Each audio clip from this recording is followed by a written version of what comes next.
Dalam buku ini dikatakan bahwasanya kehancuran sebuah simbol agama, kehancuran sebuah hal-hal yang berbau dengan agama, itu dapat menimbulkan sebuah konflik, itu dapat menimbulkan sebuah krisis global.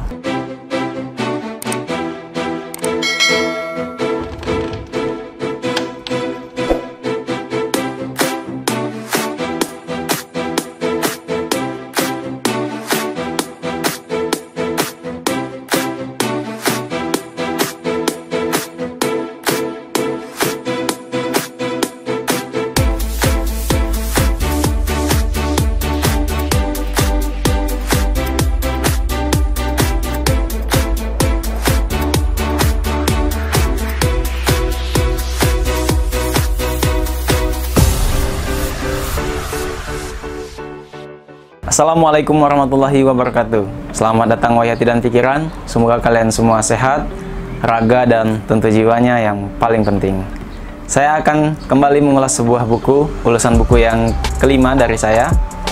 Buku kali ini ngeri-ngeri sedap karena membahas tentang hal-hal yang mengerikan, pembunuhan, pembantaian, konspirasi, dan lain hal sebagainya. Sebuah buku mahakarya dari Zainal Fanani yang berjudul House of Lord. Pernahkah Anda membayangkan sebuah simbol agama seperti Ka'bah di kota suci Mekah yang setiap tahun didatangi oleh umat muslim untuk menunaikan rukun Islam yang kelima? Ka'bah itu hancur oleh sebuah kekuatan konspirasi. Atau simbol agama lain seperti Basilika Santo Petrus yang ada di kota Vatikan bagi umat Nasrani, dan Akshardham yang berada di New Delhi bagi umat Hindu, tiba-tiba dihancurkan oleh kekuatan konspirasi. Pernah tidak Anda membayangkan seperti itu? Apa yang akan terjadi di dunia ini? Dalam buku ini, kita diajak untuk membayangkan itu. Dalam buku ini, dikatakan bahwasanya kehancuran sebuah simbol agama, kehancuran sebuah hal-hal yang berbau dengan agama, itu dapat menimbulkan sebuah konflik, itu dapat menimbulkan sebuah krisis global.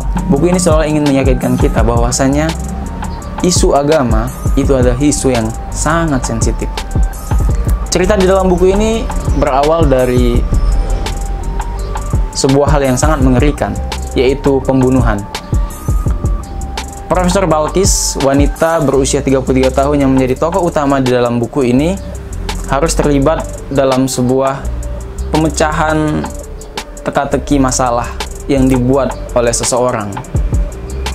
Ia harus terlibat dalam pemecahan teka-teki pembunuhan seorang profesor yang ia kenal sebagai arkeolog dan sejarawan, tetapi tiba-tiba ia juga dihadapkan dengan kenyataan baru. Ternyata profesor tersebut adalah ahli kimia. Nah, itu adalah awal pembuka dari buku ini, dan selanjutnya akan banyak sekali teka-teki, puzzle-puzzle yang harus dipecahkan oleh Profesor Balkis dalam buku ini. Sebuah rencana tahap awal penghancuran Ka'bah yang berada di kota suci Mekah.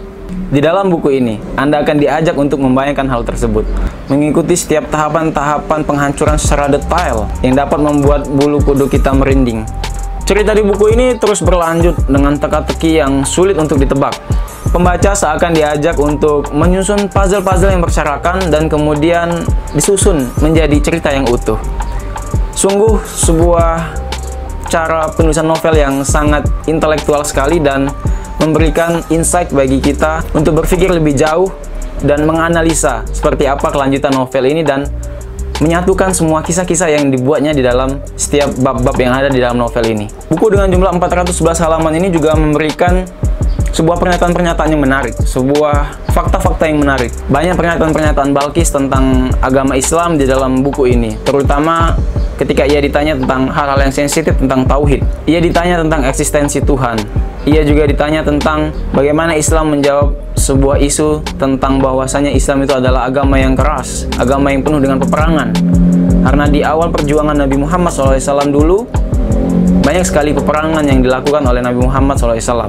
Dan itu menjadi sebuah pertanyaan di dalam buku ini dan dijelaskan oleh Profesor Balkis dengan sangat baik dan menarik sekali untuk kita ketahui.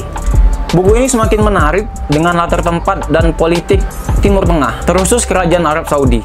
Penguasa saat itu di dalam buku ini adalah Raja Abdullah yang sedang dihadapkan dengan ujian pemberontakan dari kaum revolusioner. Bayangkan, Anda berada di sebuah meja diskusi seorang raja dan sultan yang sedang membahas tentang keberlangsungan negaranya, negara Islam lagi.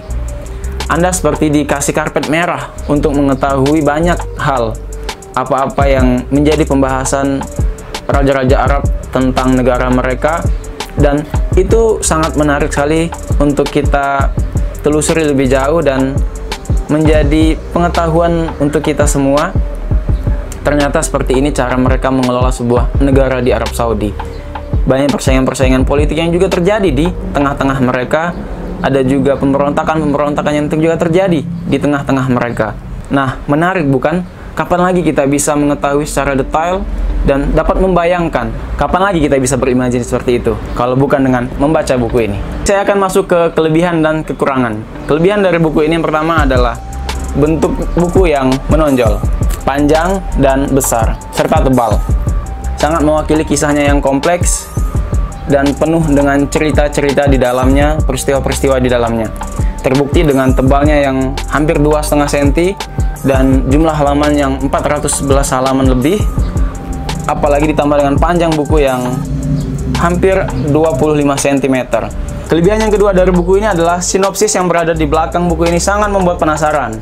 Sinopsisnya hampir memberikan teka-teki dan bisa kita analisa dari sinopsis ini seperti apa kelanjutan dari buku ini. Dan itu bisa kita baca ketika ingin membeli di sampul belakang yang ada di buku ini. Karena buku ini berisi hal yang ngeri-ngeri sedap, maka alur ceritanya sangat tegang dan misterius sekali. Kita dibuat penasaran untuk mengetahui apa sebenarnya yang terjadi. Namun sebelum itu, kita seolah-olah dikasih pertanyaan oleh penulis. Hayo tebak, apa yang akan terjadi selanjutnya? Dan lagi-lagi, saya beberapa kali menebak salah. Ternyata hal-hal yang tidak terduga terjadi di dalam novel ini. Itulah 3 kelebihan. Kemudian kita lanjut ke kekurangan dari buku ini. Kekurangan yang pertama adalah data-data yang ada di buku ini perlu ditelusuri lagi. Karena ada beberapa hal yang itu jadi sebuah kontroversi untuk kita ketahui. Maka bagi teman-teman sahabat literasi yang ingin mengetahui lebih jelas dan lebih lengkap, telusuri lagi data-data yang diberikan dalam buku ini. Karena data-data tersebut adalah data-data yang kontroversi, bisa menimbulkan perdebatan, dan makanya kalau biar kita tidak salah menyebarkan sebuah informasi, pastikan dulu bahwasanya informasi itu benar dengan cara menelusuri dan riset kecil-kecilan tentang data yang diberikan di dalam buku ini. Kekurangan kedua dari buku ini adalah buku ini tidak dilengkapi dengan catatan kaki. Nah, makanya teman-teman sahabat literasi, sebelum Anda melanjutkan pembacaan, ketika menemukan istilah-istilah yang kurang dimengerti, silakan dicari terlebih dahulu apa maksud dari istilah tersebut atau bahasa tersebut, agar teman-teman bisa match dengan cerita yang ada di dalam buku ini dan melanjutkan sampai dengan selesai dengan pemahaman yang utuh. Kekurangan yang ketiga adalah ada beberapa kejadian yang itu kurang masuk di akal, karena memang seolah-olah peristiwa itu dipaksakan dan membuat kita agak menyaksikan apakah benar ini bisa terjadi di kehidupan nyata. Baik teman-teman, itulah tadi ulasan buku singkat dari novel House of Lords karya dari Zainal Fanani. Semoga teman-teman penasaran dan ingin membeli buku ini dan membacanya sampai dengan selesai, karena memang di buku ini memberikan banyak informasi, terutama informasi-informasi dunia politik Timur Tengah yang wajib kita ketahui sebagai tambahan untuk kita berpikir lebih jauh tentang dunia global. Nah, buat teman-teman yang punya rencana membeli buku tapi masih ragu-ragu buku ini bagus atau tidak, silahkan komen di bawah biar kita review sama-sama. Atau buat teman-teman yang sudah membeli buku tapi masih malas untuk membaca buku itu karena belum tertarik, nah bisa komen juga di bawah. Nanti kita akan ulas sama-sama dan review sama-sama, biar sahabat literasi jadi tertarik untuk membaca buku tersebut. Demikian, yang penting tetap di channel ini. Dukung dengan cara subscribe, like, komen, dan sharing channel ini agar channel ini terus berkarya dengan karya-karya yang produktif dan bermanfaat untuk sahabat literasi sekalian. Assalamualaikum warahmatullahi wabarakatuh.